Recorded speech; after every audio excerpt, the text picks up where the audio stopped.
Good morning! Ayan ang anak ko, nag-request ng sinangag at saka ginisang sardinas daw para sa almusal niya. Bago pumunta sa school kahit holiday may practice daw siya. Pero sa bahay ng kaklase niya gagawin yung practice nila.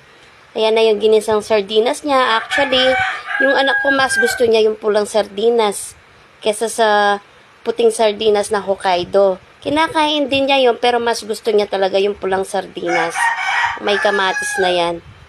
Yan na, malapit na. Gusto niya yung tuyong-tuyo pa na pagkagisa eh. Ayaw niya yung may sabaw talaga. Pinapatuyo lang namin dun sa sabaw ng sardinas. Yan na, luto na niyan.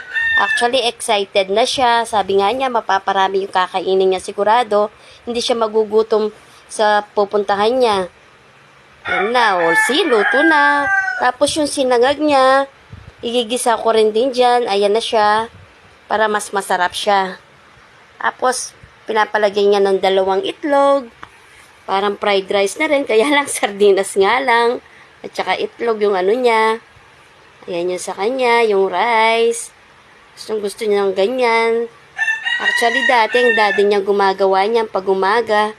Sanay siya talagang kumakain ng kanin pag umaga. Yan na, luto na. Uy, nagpe-prepare na yung anak kong pogi. Diba? Ang gwapo ng anak ko. Camera siya.